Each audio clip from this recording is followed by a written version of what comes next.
Hey everyone, I'm here today with Paul Sollee, Chief Technology Officer, and we're going to talk a little bit about cyber technology and what you can do to keep yourself and Bulls safe.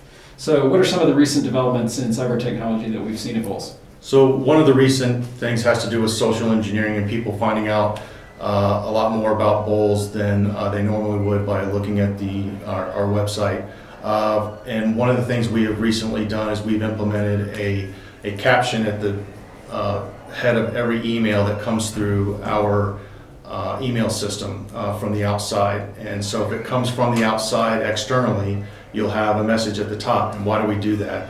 Because we've had a lot of emails and solicitations that come from outside, but they claim to be somebody from inside of our organization. For example, something from like Drew, hey, can you please get me some gift cards because we want to do some surprise gifts to somebody in the school. And like, oh, okay, and I'm in a meeting and I can't do it right now. And so it makes it appear like it's from him, but it's not really from him. And what they're also taking advantage of is our hurried life. You know, we're always busy and trying to get stuff done. Like, oh, that's there. Okay, I need to get that done. And so what they do is they try and play on all of those aspects of our lives. Mm-hmm. How widespread is this threat? It's extremely widespread. We've had probably at least 5 incidences that we know of in the last 3 months trying to do some of that stuff. And so the easiest thing to do is what? Slow down, double check the email address. That seems to be the most regular. Slow down, double check the email address. If there are links, don't click on the links, but you usually can mouse over it and see if that link of where it says it's going to come from is really legit, and even some of those can look really, really good. For example, it may say it's going to Bulls, but it leaves out an L. And because we're reading things so quickly, we tend to miss out over that, or our brains can reinterpret and add that L for us, and so we think that it's legitimate. But in general, if you're not expecting an email from somebody, particularly with those types of asks, you know, you need to check with the person physically, either over the phone. You made contact with them. I got you. Well, I mean, this is an interesting overlay because it's addressing something we talk about with our students all the time, which is protecting their digital footprint and their identity. And it's fascinating to think that there are people out there that are trying to take advantage of this on a regular basis.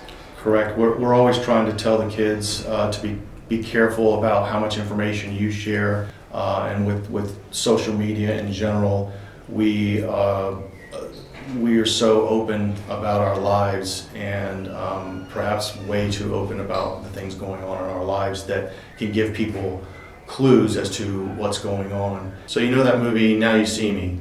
It's a very clever movie. They end up talking to a high-powered exec about different things of their lives, and they're picking up, and they basically know the questions that are asking the security question, what was my dog's name, where did I grow up? And they've actually created this environment to ask these different questions in a casual conversation, and they get all this information. They basically hack into his account. So there's so many different ways that people can get information from you, and you need to make sure that you try and keep a lot of very personal information personal. Right.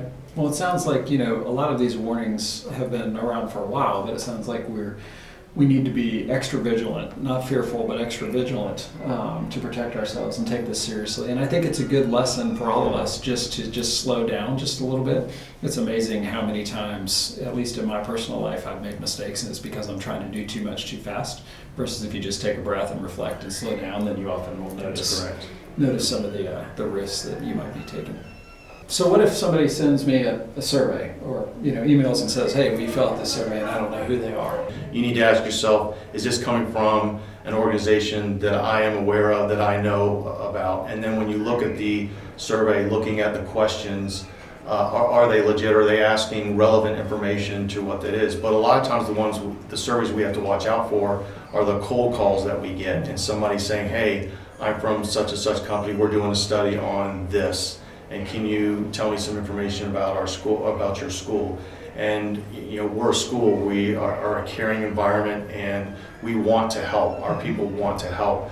but we have to be careful about what we do. So in general, I would say if somebody calls, a cold call about doing a survey over the phone, I would say we don't do surveys over the phone, but I'll be glad to do that if you send me the information either via mail. You can give them our address, or you can give them your email address and they can send it to you.